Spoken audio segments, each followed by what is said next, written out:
안녕하세요. 방금 소개받은 뮤비 디렉터 양은영입니다. 네, 긴장되는데 아까 마지막에 상품 받으러 오신 분 저보다 먼 곳에서 오셨더라고요. 일산 고양시. 저 강의 들으러 오신 거 맞으시죠? 어디 앉아 계신지. 네. 그래서 더 기분 좋게 제가 준비한 내용들을 여러분들에게 잘 전달해 드리고 가면 좋겠다는 생각을 해봅니다. 천안에는 저희가 매달 내일 모레도 있죠. 저희 그로잉업의 최고의 시스템 1박 2일 세미나가 있어서 한 달에 한 번씩 오는 곳이기도 한데 작년에 6월 달쯤에 이곳에 여러분들과 함께 영양 강의를 한 적이 있습니다. 올해 또 다시 건강에 대한 부분에 대해서 관심 있고 또 최근 이 그룹에서 또 가이드북 제품 건강 가이드북이 나와서 이걸 어떻게 활용하면 좋은지 이런 내용들도 함께 공유하는 시간 가져보도록 하겠습니다. 네, 제가 자리 옮길게요.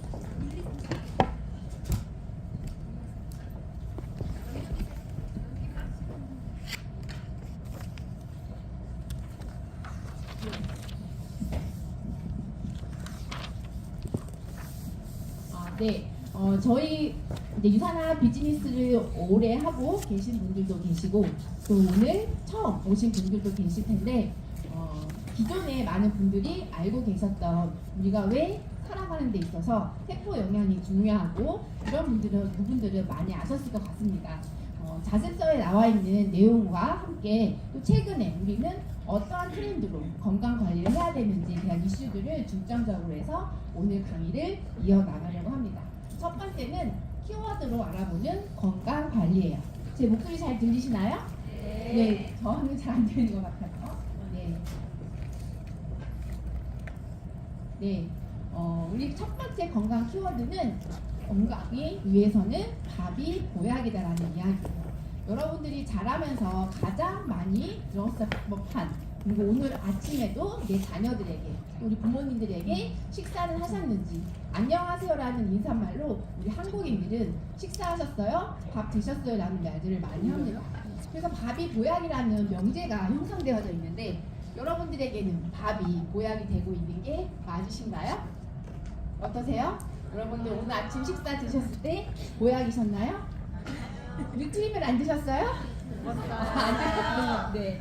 뉴트리밀 드신 분들은 보약을 드신 거고, 네, 그냥 물에 밥을 말아서 대략적으로 대충 이렇게 드셨다라고 하면 아마도 보약은 아니고 허기를 달래는 정도로 드셨을 거라고 생각이 되어집니다.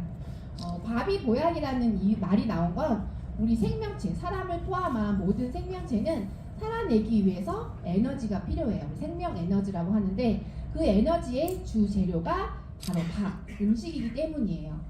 과거 이 지구상에 인류라는 어떤 종족이죠. 이런 인류가 태어나고 나서 그들이 진화되어 올 때 음식을 먹고 그걸 에너지화로 해서 살아가는 힘을 가져가도록 진화가 되어 왔던 거예요. 우리가 밥을 잘 먹으면 힘이 나고 뭔가 활동을 잘하게 되고 건강을 유지할 수 있는 게 맞다라는 거죠. 우리 고대 의학의 아버지라고 하는 히포크라테스가 음식으로 고치지 못하는 것은 약으로도 고칠 수 없고 의사도 고칠 수 없다라는 이야기를 했어요. 의사들이 의대에 가면 첫 번째로 하는 선서 안에 이 히포크라테스 선서가 있습니다. 그가 이렇게 음식이 중요하다는 얘기를 했고 우리도 이런 것들을 매일 우리 부모님들을 통해서 또 학교에서 배우고 잘 먹어야 된다는 걸 알고 있다는 거예요. 이 아래에 조금 하나 새로운 또 문장이 있는데 바로 토마스 에디슨, 이 발명왕이 전구를 만든 발명왕 에디슨이에요. 그는 이런 의학적인 전문가는 아니지만 이런 이야기를 했다고 합니다. 의사들이 약을 처방하는 것이 아니라 환자들에게 혹은 사람들에게 어떤 음식을 체질에 맞게 먹어야 되는지 알려주는 게 더 중요하다라는 이야기를 했다는 거예요. 아마도 이 시점에 우리가 살고 있는 이 시대에 어떠한 문제들이 생길 거라는 걸 아마도 예측한 게 아닌가 싶을 정도로 이런 얘기를 했다는 거죠. 정말 우리 이 시대는 밥을 잘 먹고 음식을 잘 먹고 건강을 유지해야 되는데 이런 부분이 잘 되지 않고 있어서 이 과거부터 우리가 배워왔던 내용들이 다시 한번 재조명되어지고 사람들이 먹는 것에 대해서 관심을 많이 갖고 있습니다. 코로나 이후에 뭔가 배달 음식이나 밀키트 이런 것들을 활용하면서 간단하게 허기를 채울 수 있는 이런 음식들을 많이 섭취하면서 사람들이 느끼기 시작한 거죠. 건강을 하기 위해서는 음식을 우리가 좀 잘 챙겨서 먹어야겠구나 이런 생각들을 가져가는 인식의 변화도 오고 있음을 알 수 있어요. 그래서 여러분들이 내가 오늘 먹은 아침이 보약입니까? 라고 질문을 던졌을 때 고개를 이렇게 좌우로 흔드시는 분들도 계셨고 네 라고 하시는 분들도 계셨을 거예요. 그만큼 다 잘 먹고 잘 살아야 되는데 안 그러시는 분들도 이 현대 우리 건강을 가져가는 데에 많이 있다라는 거예요.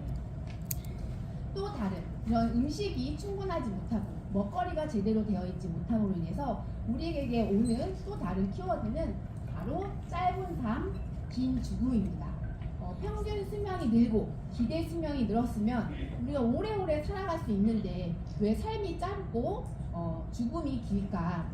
최근에 나온 보도 자료에 의하면 우리의 평균 수명은 83세 정도 된다고 해요.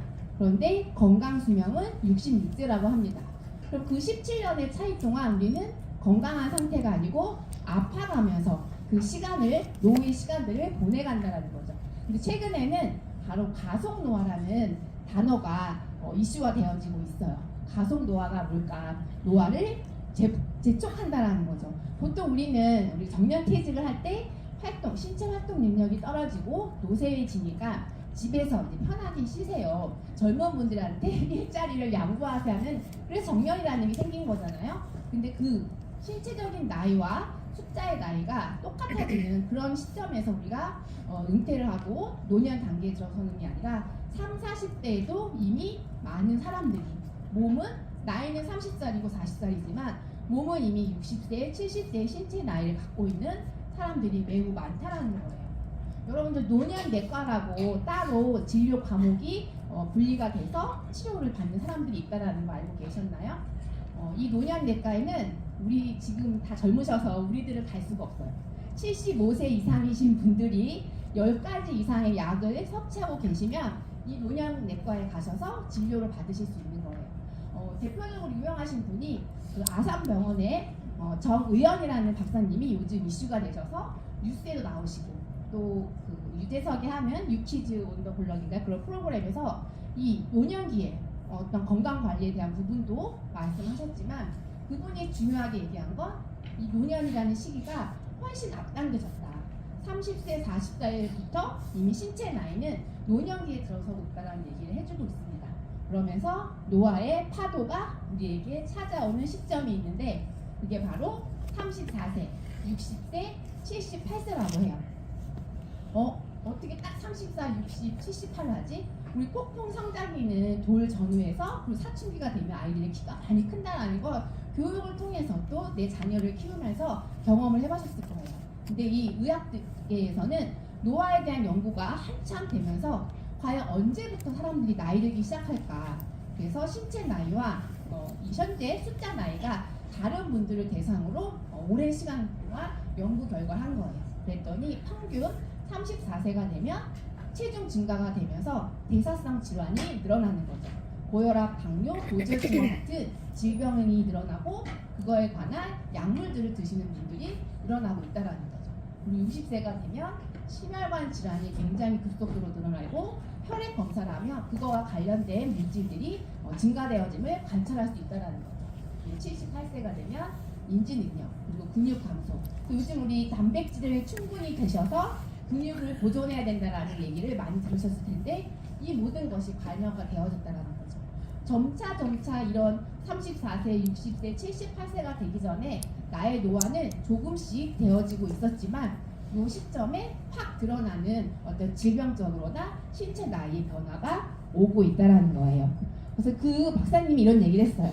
우리가 생로병사, 태어나서 나이가 들고 병이 생기면 이제 하늘나라로 가는 일이 생기는데 지금은 생로병병 하면서 노쇠하고 요양병원에서 돌봄을 받다가 하늘나라로 가는 시점이 되었다라는 이야기를 해주셨어요. 그러면서 왜 그럼 이렇게 노화가 가속화돼서 빠른 시점에 나타나는지에 대한 이유들을 가장 중요한 걸 먹거리와 관련돼서 이야기합니다. 왜 노화가 빨라졌을까? 너무나도 초가공식품을 먹고 운동하는 것들은 과거에 비해서 현저히 줄어들고 술과 담배를 해서 몸을 스트레스를 주는 일들을 점점 많이 하게 되고 동물성 지방을 너무 많이 섭취하고 무엇보다 음료와 같은 당분 섭취가 굉장히 많이 증가되면서 이 노화가 숫자의 나이보다 훨씬 더 빨리 오는 가속화가 되어져 있다고 합니다. 그러면서 그가 이야기해요. 생활 습관이 곧 우리가 아무리 젊어지려고 노력하는 데 있어서 가장 중요한 것은 생활 습관이다. 이게 최고의 강력한 항노화 물질이라고 그 박사님께서 이야기해 주시는데 최근에 여러분들도 어떤 SNS를 통해서 접하셨을 수도 있어요. IT계의 아주 억만장자인 CEO가 본인 아들, 18살 본인 아들의 혈장을 그리고 참가하는 다른 18세 이상의 젊은 아이들의 혈장을 본인의 혈액에다가 투여한 거죠. 18세처럼 젊어지는 신체 나이를 갖기 위해서. 근데 효과가 없었던 거예요. 그 CEO는 45세거든요. 근데 그의 부모님, 아버님은 71세신데 아버님에게 본인의 혈장을 추출해서 아버님께 주사를 놨더니 아버님은 25세나 더 젊게 신체 나이가 바뀐 거예요. 그리고 그게 6개월 정도 지속되어진다는 거죠. 근데 그 금액이 25억. 회춘 실험이라고 하는데 25억이 든다는 거예요.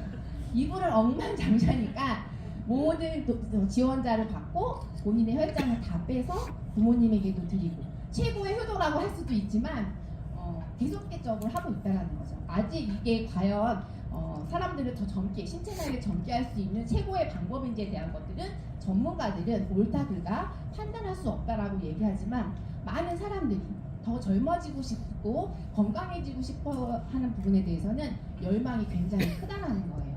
근데 25억을 들이지 않아도 우리가 할 수 있는 건 바로 건강 포트폴리오를 만드는 거죠. 미래에 충분한 경제적으로 자유롭기 위해서 우리가 자산 포트폴리오는 많이 만들고 전문가들에게 조언을 얻어서 나는 어디에 재산을 얼마 넣고 60세가 되면 한 달에 어느 정도의 내가 소득으로 살아갈 수 있겠구나 이런 부분에 대한 관심은 많지만 본인의 건강 포트폴리오에는 별로 관심을 갖지 않는다라는 거예요. 그 건강 포트폴리오는 내가 무엇을 먹고 어떤 운동을 하고 어떤 잠을 잘 것인지를 결정하고 그것을 행동, 실천으로 옮기는 건데 다 자기 자신에게 달려있다라는 거죠. 자산 포트폴리오만 만들 것이 아니라 나의 건강 포트폴리오도 만들어라 라는 것이 최근 건강 관리하는 큰 이슈 중에 하나라고 볼 수가 있습니다. 그러면 내가 생활 습관을 잘 가져가고 뭔가 이전의 삶과 다른 건강한 포트폴리오를 계획을 하고 그걸 지켜나가는 거예요. 그럼 우리는 그전에는 잘 못했는데 내가 생활 습관을 바꾸는 것만으로도 다시 건강을 회복한다라고 했을 때 과연 우리 몸에서는 어떠한 것들이 일어나기 때문이라는 거예요. 그 관련해서 가장 최근에 이슈화 되어지고 있는 이론이 바로 오토파지, 또 우리 미토콘드리아에서 일어나는 미토파지라고 하는 우리 몸에는 세포를 청소하는 시스템이 있다라는 거예요. 일본의 요미우리 박사님이 노벨 의학상을 받으신 이론이고 우리 몸은 건강한 세포를 계속 유지하고자 하는 강력한 진화적으로 성립되어진 게 있어서 내가 지금 상태를 정해져 있는 상태를 꾸준히 유지하려고 한다는 거예요. 그리고 그걸 과정을 유지하기 위해서 우리 몸에서 필요 없고 썼던 것들은 다시 지워버리는 이런 세포 청소하는 기능들을 가지고 있다. 우리 몸의 몸세포죠. 체세포에서 일어나는 건 오토파지고 세포 안에 있는 에너지를 만들어내는 실제 우리가 활동할 수 있는 핸드폰에 충전기를 꼽듯이 그 에너지원이 바로 ATP인데 ATP를 엄청나게 많이 만들어내는 신체 공장이 바로 미토콘드리아예요. 여기에서 일어나는 세포 청소를 우리가 미토파지라고 하는데 오토파지가 잘 일어나서 세포가 다시 건강한 걸로 새롭게 바뀌는 것. 그리고 미토콘드리아가 자꾸 쓰다 보면 노쇠가 되고 그게 결국 우리의 신체 나이가 되는데 이걸 다시 거꾸로 돌려서 미토파지가 잘 일어나게 되면 건강한 미토콘드리아를 가지게 되고 건강한 신체를 가질 수 있다는 거예요. 그래서 이런 세포 청소는 우리 건강 상태를 그대로 유지하기 위해 우리 몸에서 생기는데 바로 그 방법은 문제가 되어지는 것들이 축적되어지면 그 신호가 우리 세포에게 전달이 되어지고 오토파고점이라고 하는 우리 쓰레기 봉투 커다란 거 안에 필요 없는 것들을 담는 과정이 일어나요. 그리고 리소좀이라고 하는 소화 분해 효소들이 거기에 분해하는 것들이죠. 그래서 큰 집이 하나 있었는데 그 집을 새로 짓기 위해서 다 부실 거잖아요. 그 중에 괜찮은 벽돌들은 다시 가져다가 다른 집을 지을 때 쓸 수 있는 것처럼 우리 몸에서는 완전히 망가진 부서진 벽돌은 버려버리고 괜찮은 벽돌들은 다시 가져다가 새로운 세포를 만드는데 기능을 하는데 쓰인다라는 거죠. 그게 바로 우리 미토파지, 오토파지의 가장 중요한 핵심 방법이에요. 그럼 어느 때에 이렇게 우리 몸에서 오토파지, 미토파지가 활발하게 일어나는지 봤더니 우리 세포가 스트레스를 받아서 좀 불편해라는 걸 느끼면 우리는 일정하게 유지하고 하자 하는 항상성이 있는데 그걸 깨뜨리는 일들이 자꾸 발생하게 되면 바로 우리 몸에서는 이 프로그램, 세포 청소원 프로그램들이 작동하게 됩니다. 그 중에 가장 대표적인 게 바로 칼로리 제한. 우리가 위급한 굶는 상황이 되어지고 결핍이 일어나게 되면 우리 몸에는 모든 에너지를 중단하고 가장 필수적으로 필요한 것에만 집중하면서 에너지를 쓰게 돼요. 그래서 그런 칼로리 제한이 우리 신체에 크게 문제를 일으키지 않으면서 이런 오토파지를 작동시킬 수 있는 그런 신호로 작용을 합니다. 근데 이런 청소원들이 자주자주 일어나지고 알아서 다 해주면 우리는 아프지 않고 항상 새로운 세포들, 건강한 세포들로 우리 신체 나이를 좋게 유지할 수 있는데 그렇지 않다라는 거예요. 우리 몸은 살아내는 데에 초점이 맞춰져 있어요. 더 발전되는 데에 맞춰져 있지 않다라는 거예요. 우리가 더 발전하려면 운동이라는 걸 의식적으로 우리 건강 포트폴리오 안에 넣어서 신체의 근육을 늘리고 근육의 능력을 키우는 일들을 해야 된다는 거죠. 우리 몸이 가만히 있는데 스스로 알아서 근육을 키우고 세포 기능을 활발하게 만들지 않는다는 거예요. 그냥 살아내는 거에 우리 세포들이 모든 역할이 충분하다라고 생각하는 거죠. 근데 만약 세포는 자기 일을 다 하고 있는데 우리가 외부에서 스트레스를 주어지거나 어떤 오토파지나 미토파지가 잘 일어날 수 있는 역할들이 뭔가 있다라고 하면 우리 몸은 건강한 상태인데도 활발하게 혹시라도 부족할 수 있는 손상받은 부분을 빠르게 대처한다면 더 건강한 상태로 만들 수 있다라는 거예요. 그것에 대해서 연구한 회사가 있고 바로 여러분이 일하고 계시는 유산화 헬스사이언스에서 이거에 대한 연구들을 굉장히 오랜 시간 동안 해온 겁니다. 전문가들이 봤죠. 표적 분자 영양소라고 해서 스트레스를 주지 않는 건강한 평온한 상태에 우리가 어떤 분자 영양소를 넣어주면 스트레스 상황처럼 우리 몸이 인지를 하고 이런 세포 청소원 시스템을 활발하게 일어나는 것으로 한다는 거예요. 그 세포 영양소들이 분자 영양소들이 어디 있는지를 봤더니 바로 과일, 야채, 형형색색의 식물 안에 들어있다는 거죠. 우리가 야채, 과일을 많이 드세요라는 부분 그런 것들이 더 중요시 되어지는 게 바로 우리를 더 건강한 상태로 만드는데 꼭 필요한 거라는 거예요. 우리 여기서 우리가 맨날 세포 영양에 어떤 건강, 비타민, 미네랄과 같은 영양소를 다시 추가적으로 먹어야 된다는 이야기를 듣는 이유는 과일, 채소를 얼마큼 먹어야 내가 하루에 필요한 양들을 충분히 가져갈 수 있냐는 거죠. 과거에는 충분했다 하더라도 지금 내가 차린 밥상에는 너무나도 영양소가 부족해서 자꾸 아픈 사람이 생기고 세포 청소원이 제대로 활동하지 않는 일들이 생긴다라고 이야기를 하는데 그럼 얼마나 많이 먹어야 되냐는 부분인 거죠. 그래서 유산화에서 바로 이 기술을 찾아냈습니다. 인셀리전스 컴플렉서라는 기술이고 2020년 4월 20일에 특허로 인정받았죠. 영상을 함께 보도록 하겠습니다. 영상이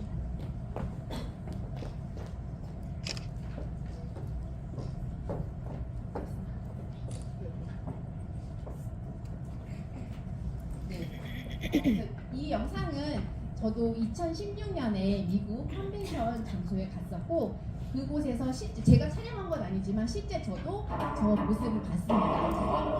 네, 보도록 하겠습니다.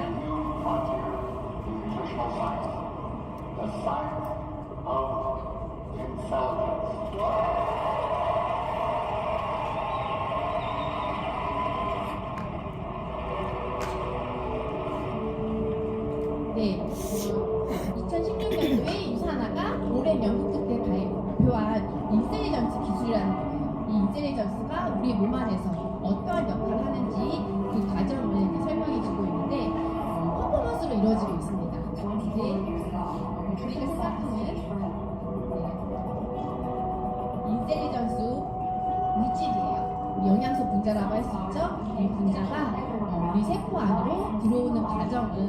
퍼포먼스를 보여주고 있습니다. 건강한 세포가 이렇게 손상받기 시작하면 혹은 건강한 세포 안에도 세포막을 통해서 우리 이런 영양소 분자들이 들어가게 되는 거예요. 그래서 엄청난 힘이 생깁니다. 이거는 한번 영상으로 보도록 할게요.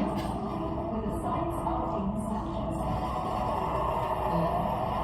여러분들이 영양소의 과일을 섭취하게 되면 그 안에 들어있는 바로 인텔리전스 포뮬라에 들어있는 성분과 같죠. 이게 세포 안으로 들어오게 되면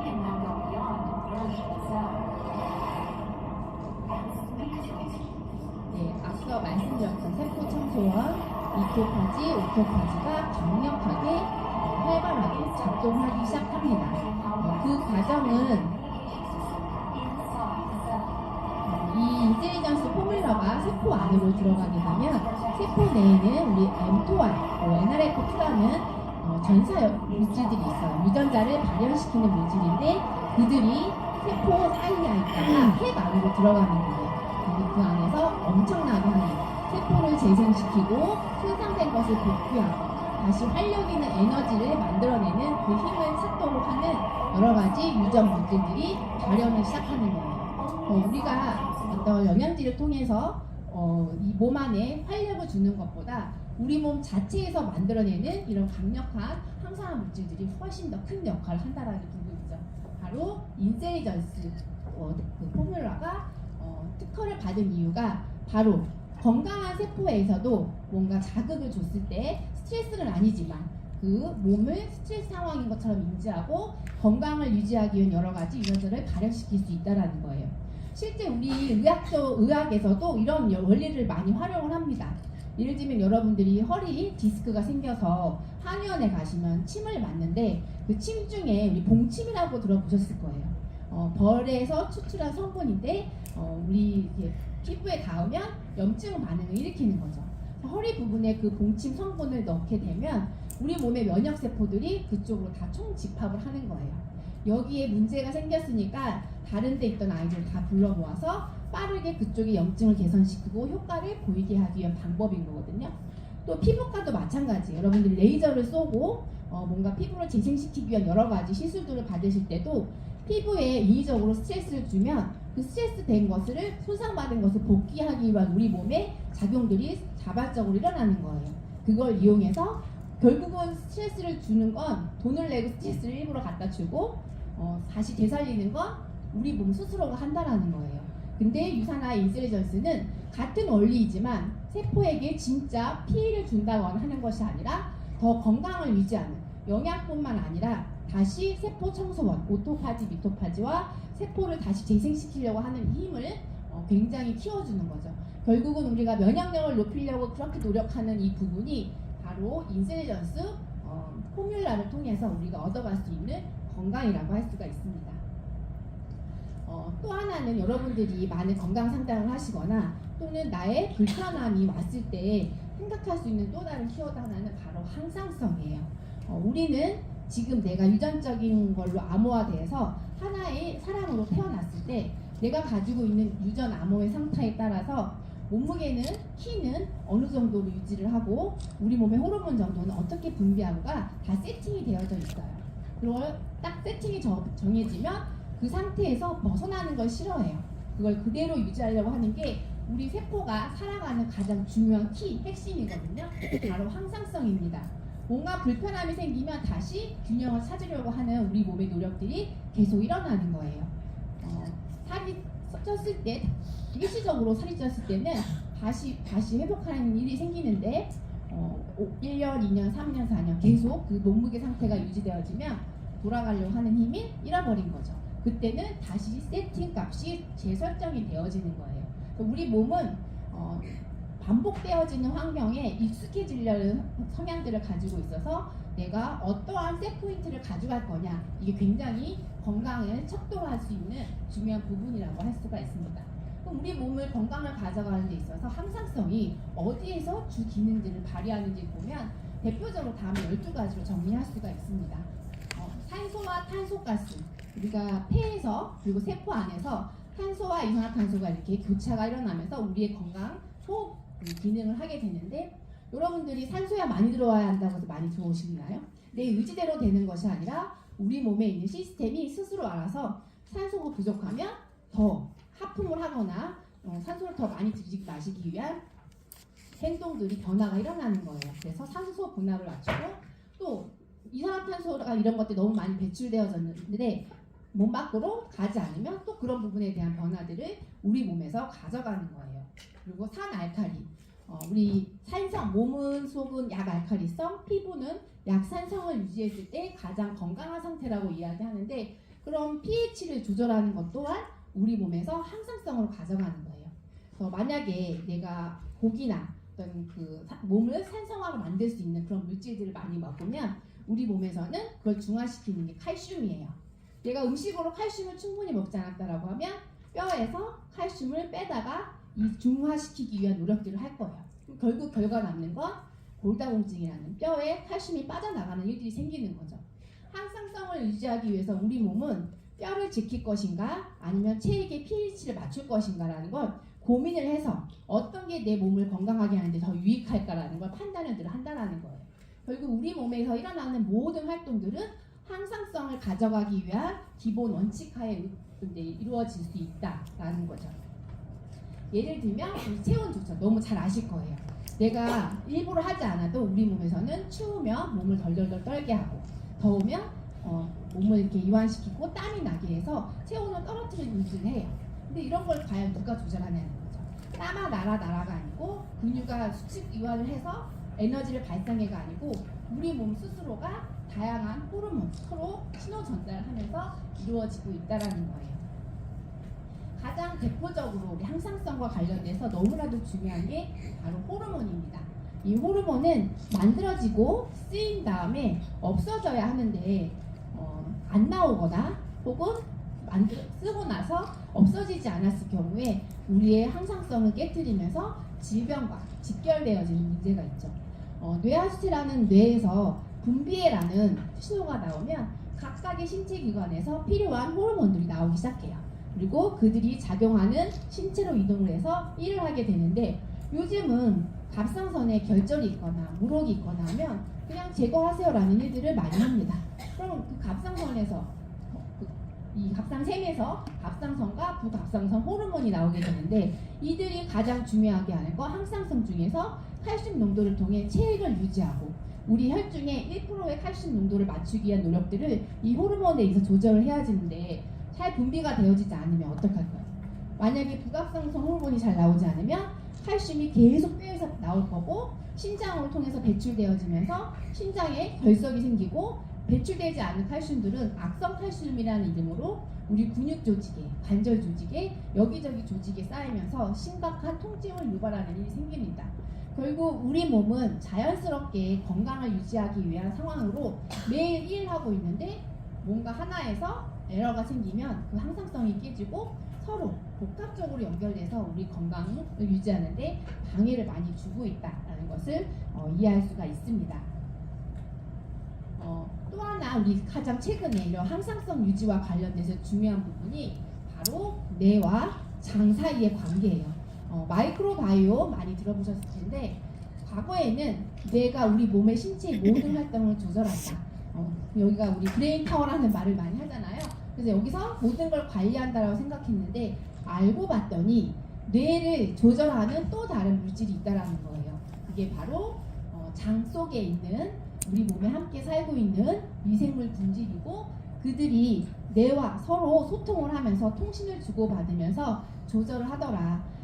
자꾸 식탐이 생기고 기름진 음식을 먹고 싶다라는 건 장내에 그런 음식들을 좋아하는 미생물들이 많이 살기 때문에 그거 말고 얘를 먹어 하는 신호를 뇌에게 준다는 거예요. 그럼 그 뇌는 명령을 하고 우리는 건강한 음식보다는 그렇지 않은 음식에 손이 자꾸 가게 된다는 거죠. 끊임없는 소통을 하는데 그 소통 내용 중에 배고픔, 포만감, 또 소화 과정, 면역력, 정신건강, 호흡 조절, 혈압 조절 이 모든 것들이 뇌와 장의 서로 소통을 통해서 이루어진다는 거죠. 그럼 우리가 뇌만 건강하고 다른 신체만 건강한 게 아니라 장도 건강해야만 우리 진짜 건강을 가져갈 수 있다라는 이야기들이 많은 연구들을 통해서 나오고 있는 거예요. 이게 바로 마이크로바이옴이다라고 요즘은 많은 학계에서 연구를 하고 있습니다. 그 중축에는 GBA라고 해서 뇌와 장의 연결, 소통이 있는 신경이 있는데 대표적인 게 바로 미주신경이에요. 여러분들의 마음대로 이루어지지 않고 알아서 조절되어지는 신경계통이죠. 우리 몸 전체에 이렇게 퍼져 있으면서 긴장하거나 뭔가 스트레스 받았을 때 뇌에서 장으로 신호를 보내죠. 그럼 소화기관의 작동이 딱 멈추면서 잘 체하게 되는 거예요. 또 바깥이 오늘 겨울처럼 추운 겨울에 김밥을 밖에서 우리가 먹는다고 생각해 보세요. 따뜻한 곳에서 먹을 때보다 소화가 더 잘 되지 않을 거예요. 이유는 소화에 써야 되는 모든 에너지들이 뇌와 장이 연결해서 체온을 유지하는 데 좀 써야 되겠어. 소화하는 에너지가 체온 유지로 가버렸기 때문에 우리 소화 기능이 평상시보다 떨어질 수 있다는 거죠. 근데 그것 또한 내가 체온은 필요 없어, 소화하는 데 좀 써줘 라고 해도 되지 않고 우리 몸 스스로가 어떤 쪽으로 항상성을 더 유지하는 데를 쓸 건지 우선순위에 둔다라는 거예요. 결국 이 모든 얘기들을 보면 우리 몸은 스스로 알아서 하는 게 훨씬 많고 우리가 어떻게 좀 해줘라고 아무리 해도 되어지지 않는다라는 거예요. 그 몸이 스스로 알아서 제대로 일을 처리해야 되는데 제대로 하지 않으면 질병이 생기는 거잖아요. 그 제대로를 할 때가 바로 세포 청소원이 잘 작동하는 거, 또 세포가 살아가는 데 필요한 물, 또 산소, 그리고 먹는 음식의 종류들이 굉장히 중요하다는 것을 알 수가 있습니다. 우리 소화와 반응에서는 예를 들면 이런 것들도 있어요. 기분, 포만감이 느꼈을 때 그만 먹어라는 우리 렙틴 호르몬이 나오잖아요. 그게 뇌에 전달되어지는 것들도 다 이런 뇌와 장의 연결 관계에서 이루어지는 거고, 배가 고프면 짜증 내신다고 하는 분들 많이 있잖아요. 이 또한 뇌와 장이 서로 주고받으면서 짜증내 밥 달라고 해 라는 신호로 나온다라는 거예요. 우리가 모르는 사이에 우리 몸속에서는 다양한 신호들이 서로 주고받으면서 우리를 더 나은 삶을 가져가는 데 쓰여지고 있다라고 볼 수가 있습니다. 그리고 음식과 함께 들어온 병원균이 오면 우리 어떻게 장염 걸리면 막 설사를 하게 하잖아요. 그 과정이 나는 안 하고 싶어도 스스로 우리 몸에서 뇌에 전달된 거예요. 안 좋은 물질 들어왔어. 어떻게 할까? 빨리 보내야지. 그러면 내가 모든 수분을 장으로 보낼게. 수분과 함께 씻겨 나갈 수 있도록 하자라는 것들을 뇌와 장이 서로 신호를 주고받으면서 어떤 일을 어떻게 할지를 결정한다라는 거예요. 그러면 우리는 자꾸 내가 무엇을 해서 약을 먹어서 뭘 한다라기보다는 그냥 우리 몸 스스로가 알아서 잘 할 수 있도록 해주는 게 최고의 건강을 가져가는 방법이라고 할 수가 있습니다. 제가 잘 먹는 거예요? 네, 맞네요. 네, 그래서 우리 포화지방산, 지방을 좀 줄이고 불포화지방산을 먹는 게 유익균들을 늘리는 방법이고, 또 식이섬유, 유산균, 프로바이오틱 종류를 우리가 잘 섭취해야 되는 게 뇌 장주, 미주신경, 어떤 자율신경기를 잘 관리하는 부분이에요. 요즘은 신경이 예민하고 심각할 경우에는 우리 ADHD라는 질병으로 이렇게 분류되어지시는 분들이 많죠. 정신건강에 이상이 있으신 분들이 많은데 그게 꼭 뇌에 이상이 있어서가 아니라 장에 문제가 있어서 나오는 증상일 수도 있습니다. 이런 장 건강에 요즘 가장 핫 이슈가 되어지고 많은 연구와 예산들이 집중되어져 있는 분야라고 할 수가 있겠습니다. 네, 다음은 그럼 우리는 앞으로 제가 쭉 말씀드렸지만 세포의 힘을 믿고 세포가 원하는 것을 우리는 그냥 해주기만 하면 된다. 세포가 할 일이 있고 우리가 해줘야 될 일이 있을 때 우리는 잘 먹는 거, 잘 쉬어주는 거, 배출을 잘 해주는 것들이 우리가 해야 될 일인데 앞으로 미래의 건강, 어떤 산업들이 어떻게 바뀔 것인가에 대한 부분을 건강기능식품협회에서 매년 포럼을 열거든요. 이러한 주제들이 요즘에는 핫하게 이야기 되어지고 있습니다. 과거에는 어떤 의료적인 전문 지식이 있는 분들이 질병이 있으면 그걸 약물이나 수술요법으로 치료하는 것이 다였어요. 근데 여기서 끝나는 게 아니라 이제는 건강하신 분이든 건강하지 않으신 분이든 지금 건강해지시려고 하는 분들이든 모든 분들이 의학적인 거와 더불어서 건강관리, 영양관리, 운동관리 그리고 예방과 관련된 것들을 충분히 교육과 함께 실천하는 이런 식으로 방향이 바뀌어진다는 거예요. 그래서 이 미래 건강관리의 가장 네 번째 중요한 부분이 미리 걸리기 전에 예방해라. 내가 나이 드는 신체 나이가 가기 전에 건강한 상태일 때 건강을 미리 예방하자. 그리고 나는 유전적으로 어떤 상태가 되어져 있는지 그리고 이런 식습관 해서는 앞으로 어떤 몸이 되겠구나라는 걸 우리 알잖아요. 그런 예측을 통해 미리 하지 말자. 아까 초반에 제가 건강 포트폴리오를 만들어 보라고 하는 게 바로 여기에 관여가 되어져 있습니다. 그리고 많은 분들이 비타민 D가 좋다고 해서 비타민 D를 섭취하시고 또 오메가가 좋다고 해서 오메가를 섭취하시고 누군가에 의해서가 아니라 내 몸에 지금 가장 필요한 것들이 무엇인지 맞춤으로 부족한 것을 채워넣는 게 굉장히 효율적이고 훨씬 건강관리에 유익하다라고 이야기를 하고 있습니다. 그리고 마지막이 듣고 끝나는 것이 아니라 내가 그걸 참여하고 실천하는 게 매우 중요하다는 거죠. 요즘은 유전적인 부분에 대해서 연구들을 많이 하고 있어요. 내가 씨앗을 심었는데 어떤 환경에다가 심었느냐에 따라서 잘 자랄 수도 있고 자라지 못할 수도 있다는 거예요. 내가 태어났는데 그 태어난 다음에 어떠한 후천적인 것들이 경험하느냐에 따라서 완전 달라질 수 있다는 거예요. 똑같은 알에서 태어나고 3일 뒤부터 무엇을 먹고 자라느냐에 따라서 수명이 짧고 일만 하다가 빨리 죽는 일벌이 될 것인지 모든 걸 누리는 여왕벌로 길게 오래 살 것인지 이 부분에 있어서 유전적인 것만 탓할 수는 없다는 거죠. 유전은 30%도 차지하지 않는다. 나머지 70%는 우리가 태어나서 무엇을 먹고 어떤 생활 습관을 갖느냐가 결정한다라고 이야기합니다. 바로 이 꿀벌의 모습에서 이제 사람들도 마찬가지다. 유전적으로 정해졌으니까 나는 그렇게 살다가 끝나는 게 아니라 후천적으로 내가 어떠한 것들을 하느냐에 따라서 달라진 삶을 살 수 있다는 거죠. 그래서 유전적인 거에 이런 환경적인 요인이 굉장히 중요하다. 운동을 어떻게 하는지, 또 식사를 어떻게 하는지, 내가 항염증, 항산화 기능을 하는 성분들을 얼마나 잘 먹고 있는지, 정신관리는 어떻게 하고 있는지, 내 주변의 환경 관리를 어떻게 하는지에 따라서 여러분들이 진짜 건강에 대한 부분은 달라질 수 있다라고 이야기합니다. 요즘은 내 몸에 타고난 나는 혈관 건강이 별로 안 좋은 유전력을 가지고 있고 관절 건강이 별로 안 좋은 유전력을 가지고 있는데 큰일 났어. 나는 디스크가 걸릴 거고 뼈가 문제가 생길 거야. 그렇게 하는 것이 아니라 이후에 어떠한 생활 습관과 먹거리와 환경을 배치하느냐에 따라서 디스크 한 번도 안 생기고 뼈 관절 튼튼하게 운동도 잘 하시고 할 수 있는 상황으로 우리가 바뀔 수 있다는 거죠. 생활 식습관이 훨씬 더 큰 부분을 차지한다라고 이야기하고 있습니다. 건강기능식품 협회에서는 앞으로 이런 방향으로 트렌드가 가져가고 있어요. 과거에는 영양제가 무슨 도움을 줄 수도 있고 안 줄 수도 있고 이런 평가를 받았다고 하면 지금은 1급, 2급, 3급으로 나눠서 건강을 증진시키고 질병을 예방하는데 도움을 줄 수 있을 정도 가서 특정 비타민 D와 같은 경우에는 골다공증을 예방하고 도움을 준다라는 약이라고 분류되지는 않지만 그 효과가 있을 정도로 인정을 받고 있어요. 앞으로는 그러한 부분들이 훨씬 더 많아질 거고 건강기능식품협회 안에서도 그 내용들을 관심을 갖고 연구를 하고 있죠. 이제는 사람을 유전적인 검사를 통해서든 혹은 문진을 통해서든 맞춤형 건강 영양제를 처방할 수 있는 것들을 가능하게 할 거고 그런 조제 관리사를 양성할 거다. 그래서 5조 원이 넘는 예산을 투여해서 이 대학원 과정을 신설하고 우리가 약사가 되기 위해서 의사가 되기 위해서 라이센스를 따는 것처럼 이런 건강기능식품 조제 관리 자격증을 따기 위한 시험들이 준비되어지고 있습니다. 제가 한 4년 전에 이런 보고들을 받았고 아마도 국가에서 계속적으로 연구하고 곧 이게 실시가 되어질 거라고 예상되어집니다.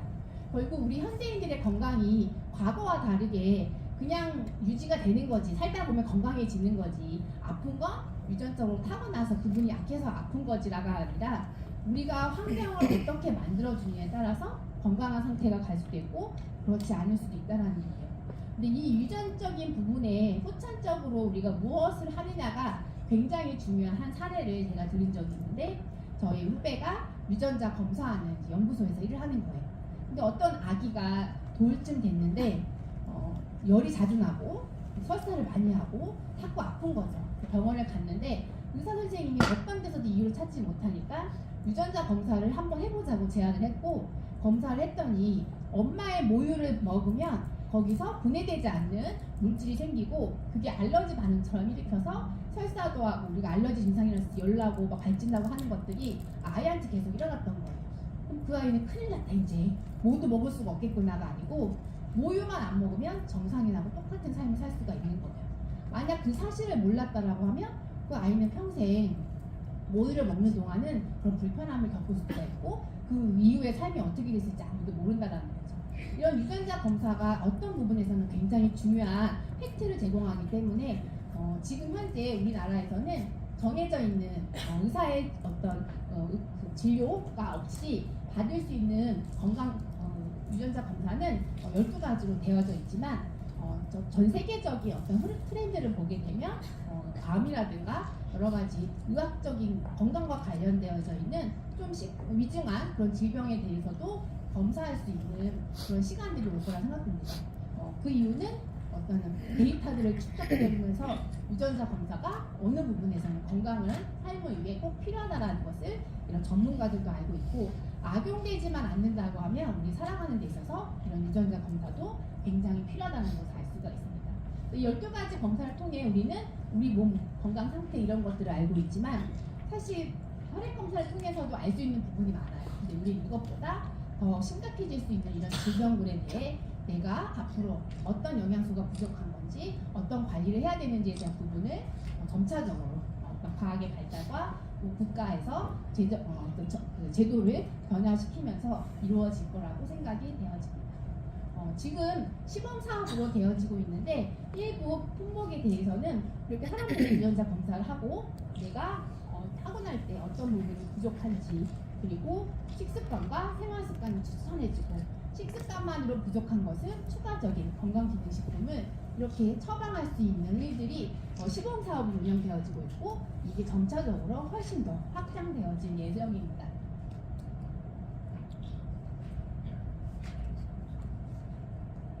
만약에 이렇게 여러분들이 건강을 총체적으로 분석을 해서 이루어질 수 있다고 하면 내가 70%의 생활습관이 굉장히 중요하다는데 어떤 것을 했을 때 가장 효과성이 있는지를 우리가 알 수 있는 부분이라고 볼 수가 있습니다.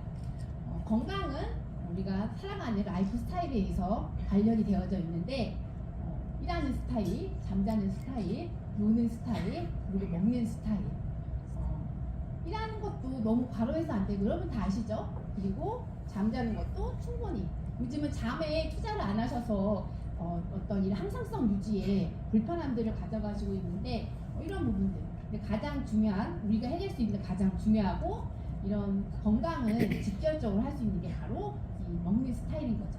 그래서 우리 마이로 웰치 박사님이 보이지 않는 기적이라는 책에서 올바른 형태, 적절한 양, 적절한 균형으로 먹는 것을 좀 제대로 잘 챙겨주자. 이게 우리가 건강을 지켜내는 첫 번째로 해야 될 일이다. 그리고 두 번째로 해야 될 일은 바로 배출. 먹고 좋은 것을 먹어서 세포가 쓰고 나면 분명히 찌꺼기들이 남는데 그것들을 잘 배출하는 것이 너무 필요하다. 세포 배양을 할 때 저 빨간색 배양액이 시간이 지나면 노란색으로 바뀌어요. 그 말은 pH가 바뀌었다라는 의미고 이산화탄소가 많이 발생하고 부산물들이 나왔다는 거예요. 근데 저걸 그냥 놔둔 상태로 계속 배양액을 또 넣어주고 하면 세포는 건강한 상태로 되지 않습니다. 다 쓰고 남은 찌꺼기들을 쫙 뽑아서 버리고 새로운 영양 주스를 넣어줬을 때 오른쪽처럼 건강하게 살아가는 거예요. 세포 실험에서 이렇지만 우리의 몸도 이렇다라는 거죠.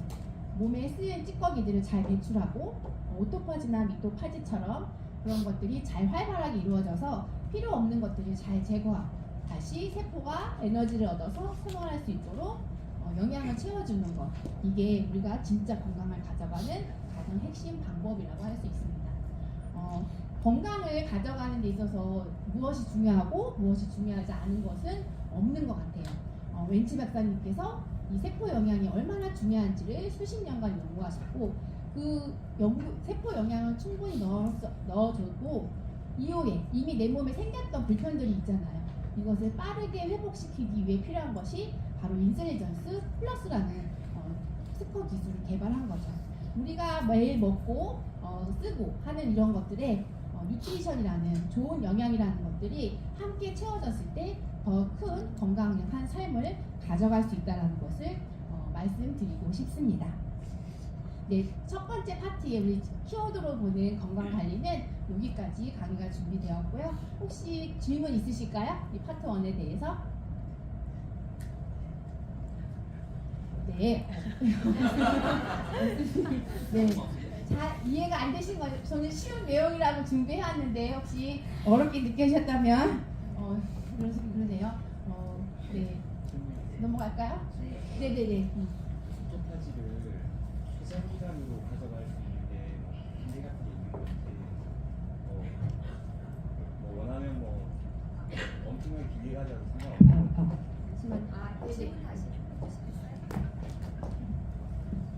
오토파지를 활성화시키는 기간이 좀 제한이 있는 건지, 아니면 몸에 무리가 안 가는 권장된 기간이 있는 건지, 그런 게 좀 가이드가 있는지 궁금해요.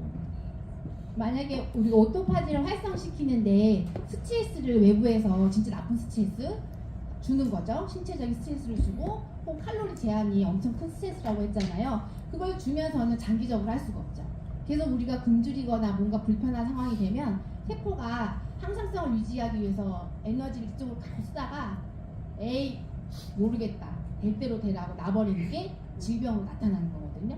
그럼 이들이 최대한 내가 건강한 상태를 유지하는 정도까지는 참아내는데 그 한계치를 넘어버리면 우리 몸도 될 대로 되라가 되는 거예요. 근데 이 인셀리전스와 같은 기술로 사람의 건강은 해치지 않으면서 그런 효과를 내는 게 바로 인셀리전스 플러스잖아요. 포뮬러잖아요. 이런 거는 많이 하면 많이 할수록 우리 건강을 더 좋게 해주죠. 우리는 늘 환경 오염 속에 살고 있고 아무리 깨끗한 음식을 먹고 좋은 음식을 먹으려고 노력해도 매일매일 할 수는 없고 어느 날은 할 수 있고 어느 날은 못 하잖아요. 그 정의연 박사님이 이런 얘기를 한 거예요.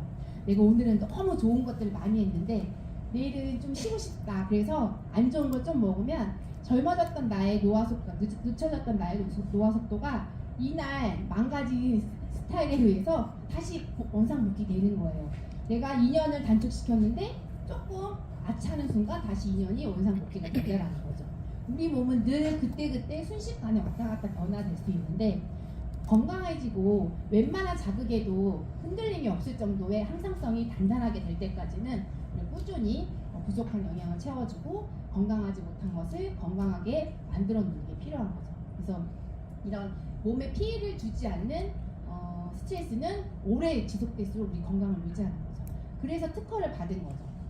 다른 것들은 하다가 말아야 되고 하다가 말아야 되는데 예를 들면 간헐적 단식은 오래 하지 못하게 하잖아요. 전문가들도. 인슐린 저항성을 개선하기 위해서 필요하지만 이걸 지속했을 때는 몸을 망가뜨릴 수도 있어서 못하게 하는 부분. 그래서 주기를 가지고 하라고 하는데 이 오토파지를 활성화하는 인셀리전스와 관련된 방법은 오래 할 수도 괜찮습니다. 네, 또 질문 없으신? 네, 그러면 여러분들이 궁금해하셨을 두 번째 우리 지난달에 저희가 교재 분과가 따로 있고 그 분과에서 오랜 시간 동안 공들여서 만든 책입니다. 그래서 건강 제품 가이드북이 나왔고 여러분들이 다 받으셔서 팀에서 활용을 하고 계실 것 같아요. 일단 저희 팀도 활용하는 거는 저희는 받은 즉시 그 다음 주부터 매주 밤 10시에 20분 동안 책을 돌아가면서 읽고 10분 동안 이해가 안 되거나 궁금한 내용들 질문하는 그런 시간을 가졌어요. 벌써 7주가 지났고 이번 주 이제 금요일까지 하게 되면 거의 책을 다 완독하는 지금 이제 맨 마지막에 들어있는 셀링 포인트들을 읽고 있는데 중간에 이렇게 프로모션도 하고 지치지 않도록 사실 우리가 모르는 분야를 새롭게 공부하는 일들이잖아요. 그래서 이렇게 하고 있고 또 저희 팀에서 하는 건 이렇게 저희 회사에서 제품 카드 보내주셨고 그 밑에다가 셀링 포인트 제품 가이드북에 있는 셀링 포인트나 혈관 건강, 고혈압 이런 정보들에 있는 내용들을 추려서 같이 보내는 거예요. 근데 이걸 어쩌다 한 번이 아니라 내가 어느 명단에게 보낼지를 명단을 정하고 매일 보냈어요. 월요일부터 금요일까지 매일 보내는 일들을 해요. 그러면 이전에 있던 소비자들 아니면 그냥 관계심만 하던 분들이 그냥 시간 날 때 이걸 이제 스팸처럼 오는 거죠. 보고 이런 게 있었어? 하면서 우리가 제품 하나하나를 이렇게 소개해 주는 거예요. 온라인 상으로. 근데 그냥 본인이 혼자 쓰려고 하면 굉장히 어려웠는데 이 자습서 안에 가이드북 안에 적혀 있는 내용들을 그냥 추려서 써보니까 내가 공부한 걸 써머리하는 효과도 있고 또 관심 있는 분들은 바로 제품 주문도 일어나고 또 우리 셀라비브는 한 번 쓰면 끊을 수가 없잖아요. 하나가 전달되어지는 거가 제일 어려운 부분인데 이런 걸 통해 이 셀링 포인트에서 진짜 그래요 하면서 뭔가 어떤 상담을 요청했을 때 추가적으로 또 제품이 들어가기도 하고 이 안에서 또 비즈니스의 기회를 보시는 분들도 생기고 가장 지금 저희가 현재 하고 있는 부분이 이렇고 자습서 안에 뒤쪽에 보면 우리 제품 공부할 수 있는 본사에서 준비한 제품 인사이트 영상이 있어요. 그 QR코드 안에 보면 15분에서 20분 정도의 강의인데 그걸 이 줌 미팅 안에서 할 수 없어서 저희는 각자 보고 서머리해서 이렇게 올리는 이런 일들도 하고 있죠. 아마도 많은 팀에서 이렇게 통해서 자습서를 제품 가이드북을 공부하고 계실 거라고 생각이 되어집니다. 근데 이 가이드북이 여러분들에게 주는 메시지는 제가 처음 이 비즈니스를 할 때 아마 여러분들도 그러셨을 텐데 고혈압이 있어요 저희 남편이. 그럼 남편한테 도움이 되는 영양소는 뭘 먹으면 좋아요? 이런 거 제일 궁금하지 않으셨어요? 저희 때는 이렇게 특정 이렇게 인원이 모여져 있는 한 1000명 정도가 되는 카톡방이 제가 처음 시작했을 때는 있었어요. 거기다가 질문을 하면 그거에 대해서 사례가 있거나 좀 정보가 있으신 분들이 답변을 이렇게 올려줬거든요. 하루 종일 앉아서 그 답이 오기만을 기다려야 되는 거예요. 나는 잘 모르니까 뭔가 경험을 하고 알고 있는 분들한테서 전달을 받아야 되는데 그 시간을 기다리는 게 이제 지치다 보니까 또 오래 기다려야 되고 그때부터 제가 이 제품에 대한 공부, 영양에 대한 공부를 하게 된 것 같아요. 저는 학교에서 세포학을 공부한 거지 영양에 대한 공부를 한 건 아니거든요. 사실 유산화 비즈니스를 하면서 책도 보고 또 강의도 듣고 이렇게 하면서 하나 둘씩 차곡차곡 쌓여진 결과물이 이제 제가 된 거고 그로 인해 이제 또 대학에서 강의도 하게 되는 기회를 얻게 됐는데 많은 분들이 이미 오랜 사업을 통해서 영양학적인 지식이 이렇게 충분히 채워진 분들의 모습을 보고 저런 분들만 이 사업을 할 수 있는 건 아닐까라는 생각을 하실 수도 있어요. 근데 그래서 제가 이제 그동안에 쌓았던 부분들, 궁금했던 부분들, 또 이 비즈니스 하면서 우리가 가장 핵심적으로 사업과 연결될 수 있는 내용들이 뭘까 그런 것들을 자습서나 이렇게 묶어둔 거예요. 이미 이런 정보들은 여기저기 흩어져 있고 강의를 통해서도 우리가 많이 듣지만 다이어리를 만들고 뭐 비즈니스 가이드북을 만들어서 내 손 안에 스폰서님이 또 상위 직급에 있으신 분들이 없어도 내가 스스로 공부하고 찾아볼 수 있는 자료가 있으면 좋겠다. 그래서 이제 우리 제품이나 건강과 관련된 내용들을 이 책 안에 담아둔 거예요. 그래서 이거에 대한 활용은 결국은 내가 매일 읽고 내 것으로 만들기 위해서 공부하는 방법밖에 사실 없죠. 저도 그런 시간들을 거쳐서 이 책을 만들 수 있는 시간이 온 것처럼 여러분들도 그런 시간이 되어져야 될 것 같습니다. 지금은 이런 영양과 관련된 정보들이 너무 많이 노출되어 있어서 우리가 이런 비즈니스를 하지 않는 분들도 꽤 많은 정보들을 알고 있어요. 여러분들 상담하실 때 뭐 이런 거 질문하잖아요. 칼슘은 해적칼슘이 좋다면서요. 유산화에는 해적칼슘이 들어있나요? 이런 질문도 받으시지 않아요? 근데 해적칼슘 위험한지 이런 얘기를 하는데 그런 대한 뭔가 우리가 응대할 수 있는 일들을 가지려면 우리가 그걸 들어본 적이 있어야 되는데 그런 부분에서 오늘 강의에서도 항상성이라는 거 하나만으로 모든 질병에 대해서 우리가 상담할 수 있고 원인을 찾을 수 있는 것처럼 이 책이 그런 도움이 될 수가 있습니다. 단순히 제품에 뭐가 들어있고 이게 아니라 우리는 왜 다이어트를 할 때 이런 방법을 해야 되는지 혹은 다이어트를 똑같이 했는데 어떤 분은 살이 빠지고 어떤 분은 안 빠지는 거예요. 이분은 왜 안 빠지는 거 너무 궁금하잖아요. 그 왜 안 빠지는 왜에 대한 답들이 이 책 안에 다 담겨져 있어요. 그래서 그 부분을 찾아보시면 좋을 것 같고 그 드럭머거라고 하는 파트가 책 뒷부분에 있는데 저는 거기 이렇게 라벨을 붙이고 이미 약을 드시고 계신 분들한테는 그걸 이렇게 보여드립니다. 이미 전문가들이 분류를 해놨고 지금 당뇨약을 드시면 몸에서 이런 영양소가 만들어지지 않고 고갈이 되어져요. 그래서 결국 이게 1년, 2년 쌓이게 되면 이런 결핍으로 인해 질병이 생길 수가 있으니 당장 약을 끊으실 수 없다라고 하면 이런 영양제들을 보충을 하셔야죠 하면서 그분에게 부족해질 수 있는 영양소들에 대해서 안내를 해드리고 또 섭취하실 수 있도록 이렇게 가이드를 하는 그런 용도로 이걸 활용을 하고 있습니다. 그래서 우리가 서플리먼트를 들고 다니는 것처럼 도구로서 이 책도 여러분들이 그 가방, 무겁긴 하지만 가방 안에 넣고 활용하시면 좋겠다는 생각을 했어요. 인터넷이나 혹은 내 입으로 나오는 지식들은 그들이 들었을 때 과연 맞는 건가 아닌 건가 하지만 이 책에 적혀 있을 때는 그래도 신뢰도가 가죠. 그리고 이 책에 적혀 있는 내용들이 그냥 누군가가 쓴 게 아니라 건강기능식품협회에서 자체적으로 연구하고 발표하고 했던 내용들을 해놓은 거고, 또 우리 유명한 박사님들이 이야기했던 책을 썼던 내용들에서 우리가 그 전문가들의 의견을 가지고 이 책을 만든 거기 때문에 여러분들이 좀 신뢰도를 높여서 그런 쪽으로 활용을 하시면 좋겠다라는 생각을 해보았습니다. 네. 그러면 여러분들이 책을 읽으시면서 어려움이 있으셨을 것 같아요. 저도 책을 이렇게 다시 보면서 대학에서 강의할 때 썼던 자료들도 있고 내용들도 있다 보니까 이렇게 좀 축약되어져 있는 글들이 있더라고요. 그래서 이 부분을 읽으실 때는 조금 어려움이 있으시겠다, 추가 보충 설명이 필요하겠다라는 것들을 이제 저도 보게 됐는데 만약에 이미 보고 계셨던 것 중에 궁금하거나 이해가 안 됐던 부분들이 있다라고 하면 이 자리를 통해서 여러분들에게 설명드리는 시간 가져보도록 하겠습니다. 네, 우리 그 제품 건강 가이드북 안에서 질문이 있으시면 하셔도 될 것 같아요.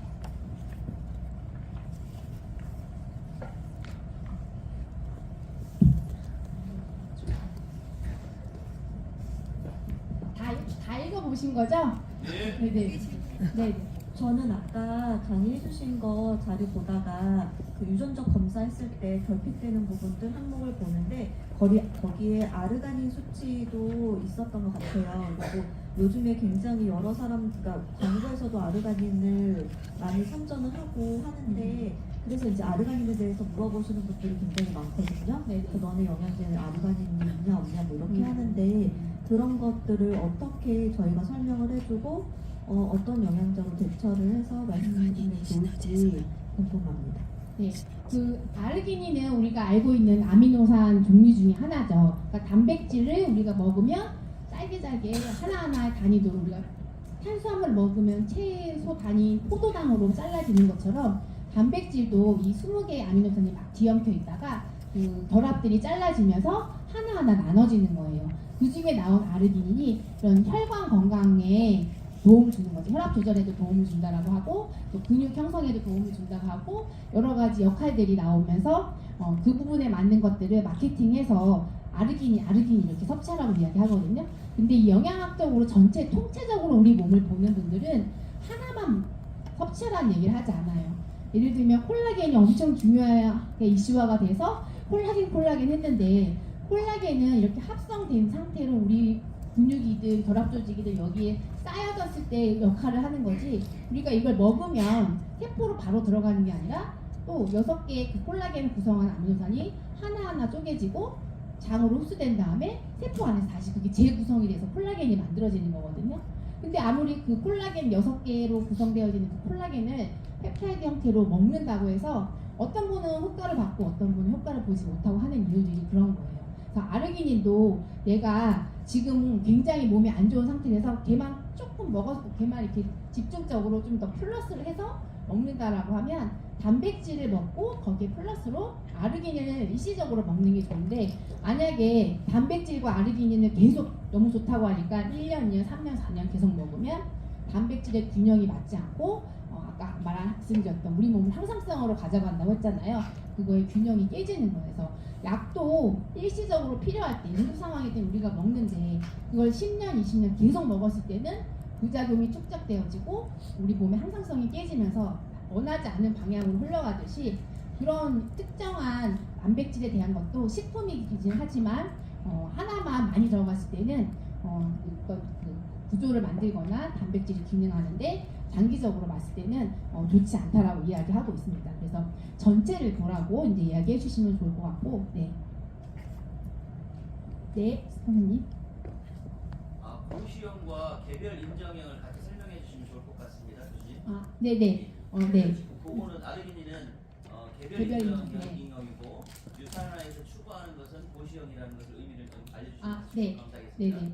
우리 그 자습서 첫 번째 보면 앞쪽 페이지에 보면은 건강기능식품을 이렇게 분류해 놓습니다. 그래서 식약처에서 어떤 세포 수준에서 성분을 가져다가 연구를 해가지고 얘는 뼈를 구성하는데 좋은 기능을 가졌어요. 혈액순환을 좋게 해줘요. 중성지방 없애는 기능을 가졌어라는 실험실에서의 데이터를 가지고 제안을 합니다. 우리 거 기능성 원료로 인정해 달라고 얘기를 하거든요. 근데 식약처에서는 그런 자료들을 가져오고 바로 너무 좋아라고 고시 원료로 하는 게 아니라 처음에는 그 데이터들을 가지고 그럴싸한데 그러면 개별 인정형 원료를 올려주는 거예요. 그럼 개별 인정형 원료로 등록이 되어지면 실제 우리 몸에서 그런 것들 영양소들을 추가적으로 먹었을 때 그 세포 수준에서 나왔던 결과들이 우리 몸에서도 똑같이 일어나야 되는데 일어나는지 안 나는지를 시간 속에서 데이터를 모읍니다. 그리고 이거가 효과가 있다라고 하면 추가적으로 두 번째 제품, 세 번째 제품, 네 번째 제품 또 아르기닌이 좋다라고 하면 아르기닌이 들어가 있는 A 상품, B 상품, C 상품 뭔가 종류수가 많아지고 적어도 시간 속으로는 5년 그동안의 부작용 사례나 이런 것들이 나오지 않으면 다시 재평가를 해서 고시 원료로 해주는 거예요.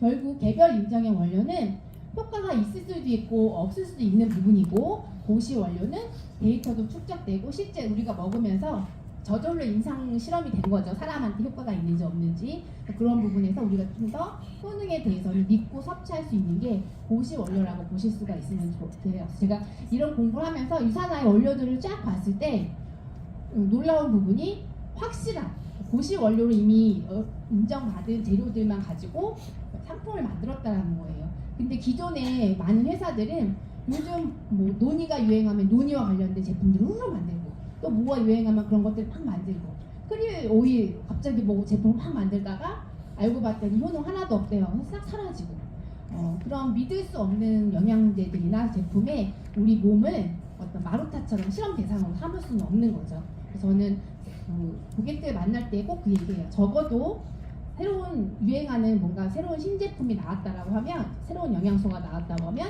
1년은 지켜봤다가 사람들의 후기가 어떤지 그리고 식약처에서 안전성이라는 것들이 최종적으로 통과가 되어지면 그때 한번 사서 내 몸에 진짜 효과가 있는지 없는지 드셔보세요.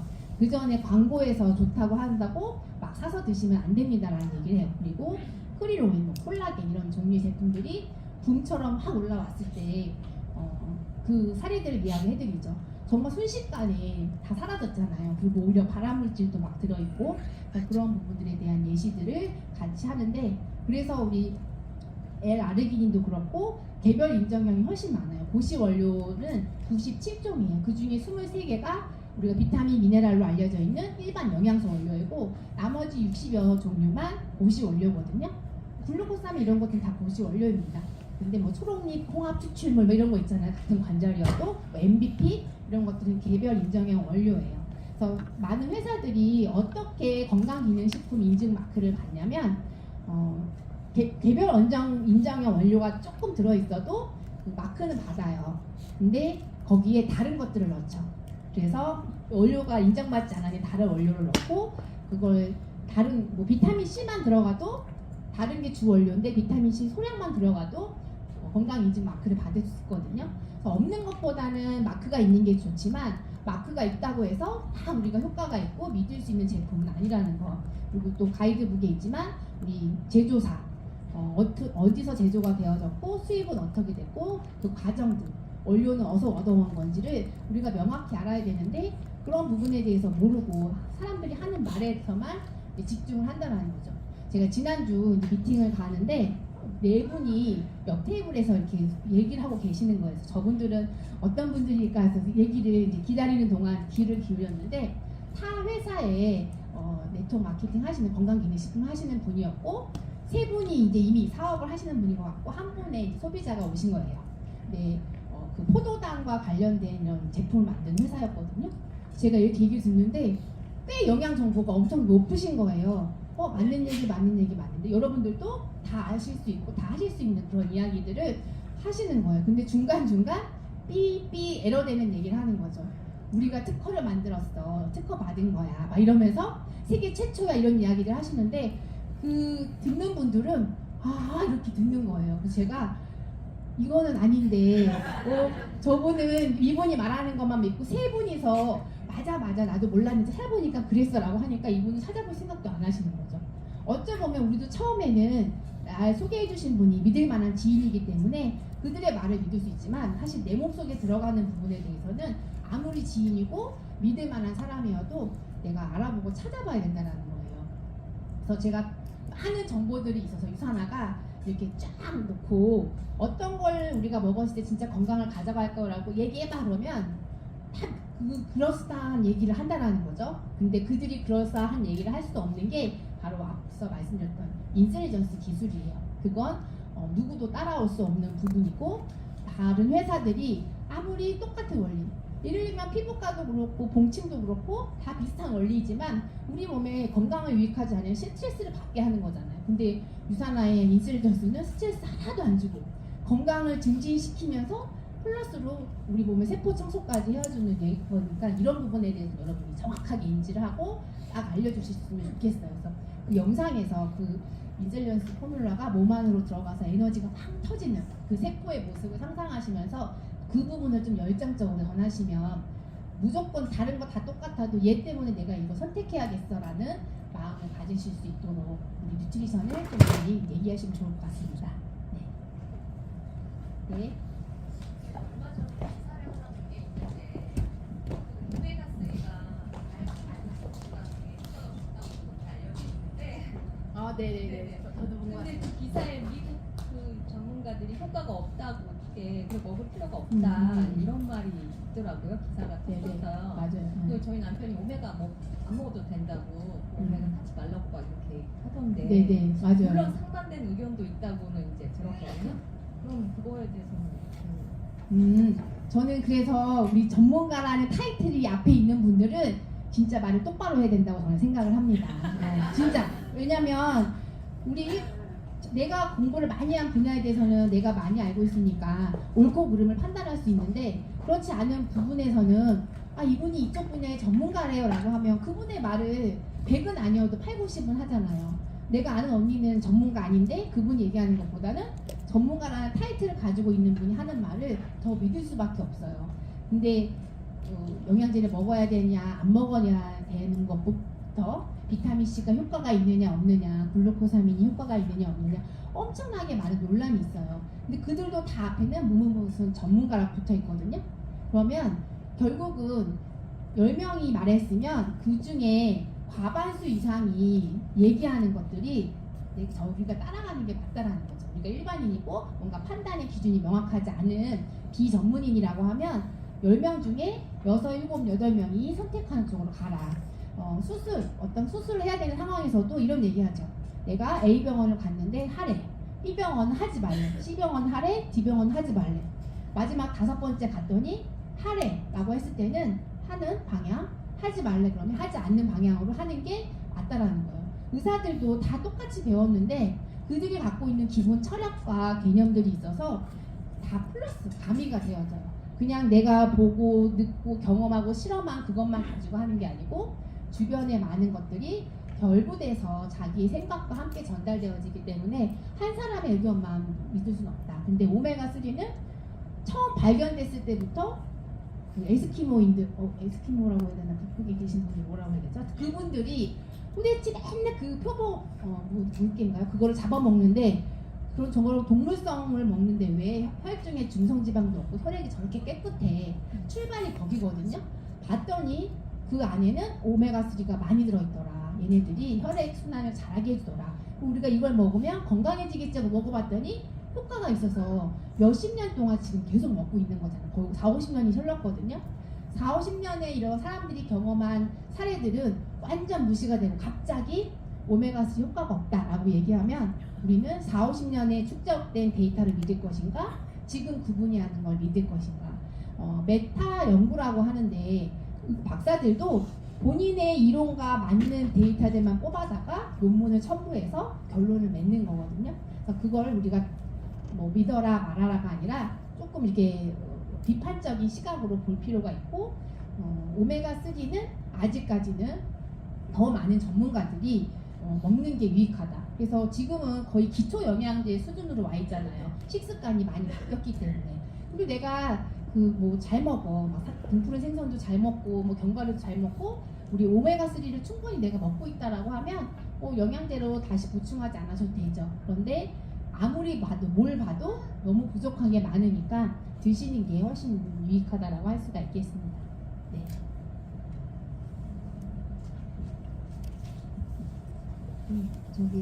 최근 제가 노안이 와가지고 비전엑스에 대해서 되게 관심을 가지고 많이 먹고 있고, 사실 주변에 이제 비슷한 분들이 이제 많이 생겨나다 보니까 그 영양제를 권하려는 상황이 좀 생기는데, 그분들이 이제 광고에서 유행하면은 루테인, 지아잔틴 몇 대 몇 비율 이런 광고도 있는데, 비전엑스의 설명서를 보면은 사실 루테인이 금잔화에서 왔다고 수정할 수도 있고 한 부분이 있는데, 설명서 표시 성분에는 루테인이 없고 베타카로틴만 표시가 돼 있고, 지아잔틴도 어디서 왔는지 우리 여기 가이드북에는 지아잔틴이 있는 것처럼 분명히 설명이 되어 있는데, 어느 성분에서 왔는지 제가 막 클리어하게 설명을 하기가 되게 애매한 부분이 있고, 이미 사람들은 다 루테인, 지아잔틴을 다 먹어야 된다고 다 이미 인지를 하는 상황에서 이게 이 성분이고 이 성분이 어디에 해당된다라고 설명을 했으면 좋겠는데, 조금 저도 좀 확실하지 않은 부분이 있고, 또 미국 똑같은 거를 제가 비전엑스를 미국